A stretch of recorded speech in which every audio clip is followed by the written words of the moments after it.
The Sivir mini rework makes its way to live servers, while Master Yi receives one of the craziest buffs we've seen in a while. With the help of our challenger players and analyzing the most recent statistics, we strive to bring you guys the most accurate update on the solo queue tier list for every single patch. In regards to the newest champion, Nilah, we'll be holding off on a rating for now because there's no way for us to accurately rank her without seeing or playing her on live servers. But before we get into it, be sure to check out SkillCapped if you want to truly get better at League of Legends. We're the only service that offers a money-back guarantee if you don't climb at least 5 divisions while actively using our service. We do this because our service really does work, and if it doesn't work for you, you shouldn't pay. Learn more at the end of this video or click the link in the description below. One of the longest standing skin lines, being Star Guardian, will be joined by a few more champions as Nilah, Echo, Kai'Sa, Sona, and Fiddlesticks are set to drop. Star Guardian will be Echo's first prestige skin he's received.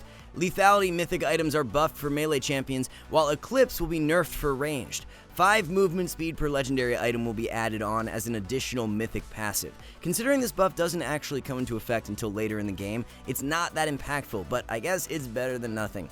Would have been nice for more of an early game buff considering it's so much more difficult for assassins to snowball post durability update.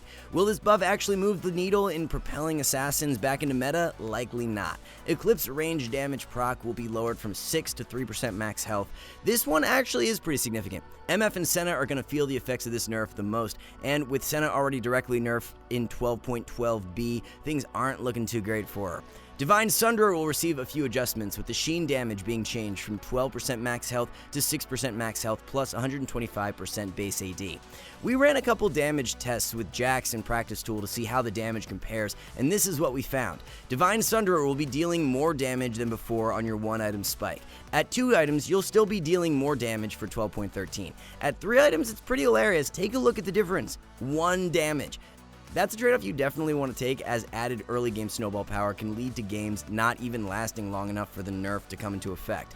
Another change being issued is to the heal going from 6 to 3% max health to 65% pre-mitigation damage. Once again, another change that buffs Divine Sunder in the early game, as you can see in the background gameplay. 95 heal in 12.12 as opposed to 135 heal in 12.13. At 2 items in the mid-game, Divine will be healing more than it was prior to this change. At 3 items, the healing will be greater than in 12.12, so these are looking like Divine buffs in our books. Sure, if games last 40 minutes and everyone is max build, the change is a nerf, but in reality, most games will end well before then. Moving on to the top lane alterations, let's start off with the Renekton buff. Our damage will be increased as a 10% bonus AD ratio is being tacked on. This definitely buffs the more offensive Renekton builds, as a Prowler's Rush will become more enticing for 12.13. Don't forget, Prowler's is actually being buffed with the new Mythic passive added on, so Renek will be buffed in 2 different ways. We've had Renekton down in B tier as one of the weaker top laners for most of Season 12, but a push up into A seems fit as a result of the buffs. Ever since the tank builds were nerfed for Kled, he hasn't really been the same, so Riot is issuing a couple buffs for 12.13.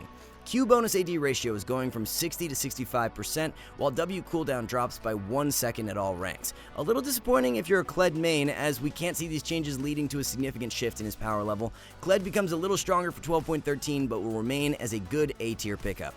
Gwen has a ton of changes, as Riot's altering every single one of her abilities. Health regen growth is going from 0.55 to 0.9 per 5 seconds. Q base damage per snip is going up, however the center snip true damage is being reduced. You'll now be dealing 75% damage to minions, however when minions fall below 20% health, they take 1000% damage instead. W bonus resistances are going up, while the duration on W drops by 1 second. E magic damage is increased. The range is going from 50 to 75, cooldown is lowered at the later ranks, and cooldown refund is nerfed early game but buffed later. R damage per needle is going up, and instead of having to damage an enemy champion to recast your R, you'll now be able to after 1 second. Overall, we see these changes as net positive for Gwen. Her early game extended skirmish does become slightly weaker due to the E change, but scaling is significantly greater. Gwen will be moving from C into B tier for 12.13. So for the top lane tier list, it's going to be Darius locking down the only OP tier slot. We've seen top laners like Tom, Fiora, Mundo, and Kayle all nerfed in recent patches, which has really allowed Darius to rise in priority. If you're in need of a good counter to play into Darius, Wukong and Uxin are both excellent options. Wu has his mobility to easily dodge Darius' Q, along with his armor stacking to beat him in the 1v1. Ukshin can bully really well thanks to his range advantage, and is quite underrated in general at the moment due to his ability to use Blade of the Ruined King. Kraken into Ruined King and Rage Blade is a really nasty 3-item core right now that works great for this meta. Best top laners to stomp low elo include Garen, Mordekaiser, and Yorick. A couple good bans to consider are Ornn, Mord, and Darius. We have a ton of jungle changes for 12.13, and let's kick things off by taking a look at Elise. Elise's early game will become stronger with her base HP increased from 625 to 650 and her armor going from 27 to 30. A few scaling buffs are being thrown in there as well, with health growth increased from 107 to 109 and Q damage in human form going from 40 scaling to 160 to 40 scaling to 180. Elise is going to be back in a really great spot for 12.13 as the recent Night Harvester buffs combined with these changes give her a strong S tier standing. Some much needed Evelynn buffs are hitting the Rift, and the first change is to her passive heal going from 15 scaling to 75 to 15 scaling to 150. W magic resistance Shred is up from 25 scaling to 35% to 35 scaling to 45%. Evelynn being an assassin jungler was hit super hard by the durability update, so this W change will help her out a ton. R buff is looking extremely nice as Evelynn R will now set passive on a 1.25 second cooldown. This will make finding picks and getting out of sticky situations much easier. Evelynn already had a pretty good time escaping due to the gap close from R, but this change will amplify that even more. Eve had been hovering around a B and A tier standing for the past couple of months, so she'll solidify a steady spot in our A tier as a result of these buffs. AP jungle buffs are of plenty in 12.13 and Fiddlesticks is next in line. Q fear duration is going up by 0.25 seconds at all ranks. Our total damage is being increased from 625 scaling to 1625 to 750 scaling to 1750. Our AP ratio sees a boost as well, going from 225 to 250%. Damage going up at the later ranks doesn't matter a whole lot, but the fact rank 1R is being increased by 125 damage is extremely impactful. Much like Evelynn, Fiddle has been on the weaker side of things in recent patches, but with these buffs, he'll be moving from B into A tier. Karthus will see his clear become a little healthier for 12.13, with his armor going from 18 to 21 and health growth up from 101 to 110. Definitely not nearly as impactful as the buffs we've covered before this, and as a result, Karthus won't be moving up the tier list at all. A bunch of Q buffs are being issued to Taliyah with the damage increased by 5 at all ranks and mana cost lowered by 5 at all ranks. Q bonus monster damage is being lowered by 5, however Q2 will now stun monsters. Taliyah's R will no longer go on cooldown when she damages wards or traps. Changes won't push Taliyah back into a top tier position, but like many of the adjustments we've made already, Taliyah will make the move from B into A tier. Master Yi buffs could very well take him from being one of the worst junglers to one of the best in an instant. Auto range is going from 125 to 175. You'll now be able to choose where you land after using Q. W cooldown is going from 28 seconds all the way down to 9 seconds. We had to make sure this was not a typo, and from what we were able to find, this is indeed the change, as you can see in the background gameplay. W mana cost is nerfed, going from 50 to 40 plus 6% max mana per second. A new effect has been added to Yi W, where it will provide 90% damage reduction for the first 0.5 seconds. This will really bolster Yi's skill expression and make it extremely rewarding to use W to dodge high damage abilities. W damage reduction will linger for 0.5 seconds after W ends. With W on such a short cooldown, it will be interesting to see if some heavy haste focused builds become meta now. Could Tank Yi actually become viable as a heavy disruptor, diving in on the backline, taking minimal damage from W spam? Let us know what you guys think in the comments below. With such a massive change like this, it's really hard to tell exactly how impactful it will be, but we definitely expect Yi to see a nice rise up the tier list. For now, we'll be placing Yi in S tier, but we'll be keeping a close eye throughout the patch and adjust accordingly if needed moving forward. Olaf's jungle clear is going to become slightly stronger with his passive max bonus attack speed going from 40 scaling to 100% to 60 scaling to 100%. Health regen drops from 8.5 to 6.5 while Q mana cost is going from 40 scaling to 60 to 50 scaling to 70. Like so many of these junglers receiving buffs, Olaf has been hovering around a B and A tier standing the past few patches, so we'll give him the bump into A for 12.13. Riot initially had plans for a massive amount of Volibear nerfs, but when testing on the PBE, it seems as if W nerfs are the only ones they've gone through with. W base damage drops by 5 at all ranks, while the W bonus HP ratio is going from 6 to 5%. If the W nerfs are indeed the only changes Volley will receive for 12.13, then he won't be losing a whole lot of power. If Q and E nerfs go through though, he'll be dropping significantly, so it all depends on what Riot decides to do. We're gonna assume it's only Volley's W being nerfed, as that's what we tested on PvE, so he'll be dropping from OP into S. Having a look at the jungle tier list, we have Zac, Diana, and Nunu as the OP carries for 12.13. Even though the likes of Bel'Veth and Volley have been nerfed, they're still great picks, and we actually have a ton of champions in the S tier for jungle right now. Lots of variety and strong carries to choose from. However, tank and bruiser picks are on another level compared to the assassins. We covered the Gwen changes when discussing top lane, but jungle Gwen will also be moving up this patch. Godlike low elo junglers at the moment are Amumu, Volibear, and Shyvana. Volibear, Bel'Veth, and Diana are a few of the best jungle bans for the current meta. Mid lane is not nearly as jam-packed with changes as jungle, but we still have a few pretty impactful ones, starting with Galio. Galio max health Q damage is going from 2 to 2.5% per tick, and the AP ratio buffed from 0.66% per 100 AP to 1% per 100 AP. As seen in the background gameplay, it's a 23 damage increase at level 1, and this only becomes stronger the longer the game lasts. If this buff also gives Galio a faster window to where he can one-hit the back wave, it's going to be incredibly strong. We'll be moving Galio up the mid lane tier list, going from B to A for 12.13. Vex's extended skirmish power is buffed with her Q cooldown lowered by 1 second at all ranks. Vex Q at max rank will now only be 4 seconds, and when you factor in ability haste, it's dropping to around 3 seconds for mid game. AP ratio on Q is buffed, going from 60 to 70%. 1 second off is actually huge for a spell that was already on a pretty short cooldown, so Vex will be moving up the tier list, going from B into A. Riot has a few changes lined up for Corki that aim to nerf the AP builds while providing a boost to AD. E-AD ratio is going from 10 to 15%.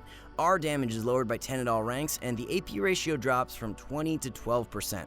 Luden's builds will become a little weaker now, and the priority of a crit setup with shield bow should be on the rise.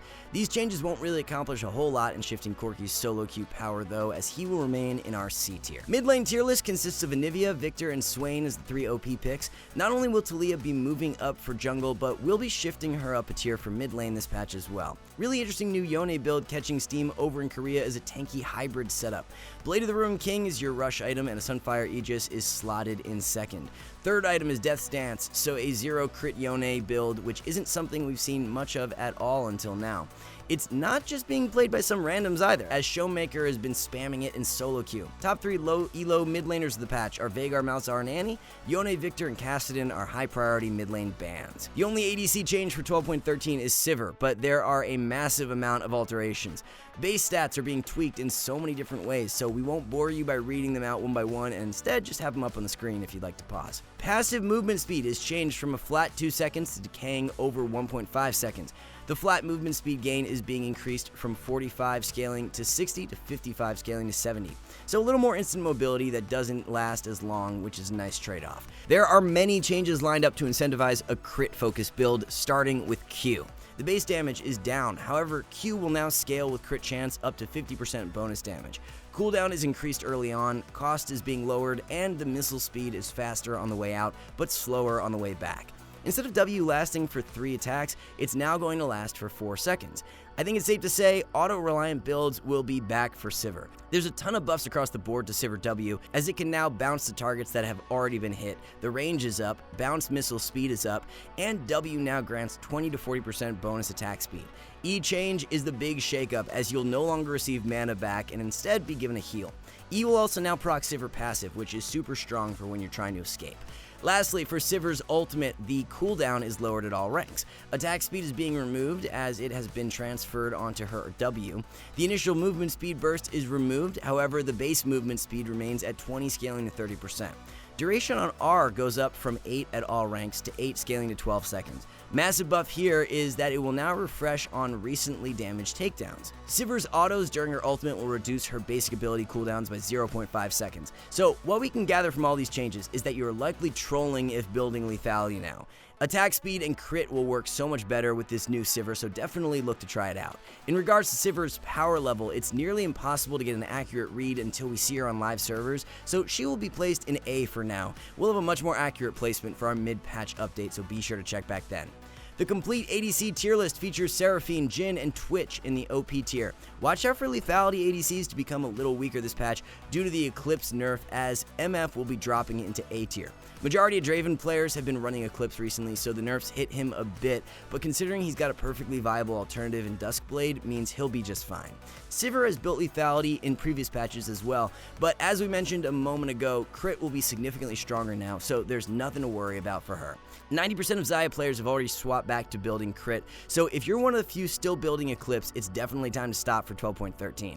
Best low elo bot lane carries are Veigar, Misfortune, and Seraphine. Seraphine, Zeri, and Twitch are a few of the most optimal bans. Riot has nothing planned for support this patch, as it seems like every couple of patches they completely forget about the role and issue no changes at all. Renata Glask is the most OP support you can play. As we mentioned at the start of the video, Senna is one support who will become indirectly weaker as a result of the Eclipse nerf. Senna hasn't been doing too hot after her 12.12b nerfs either, so we'll be moving her into A tier for 12.13.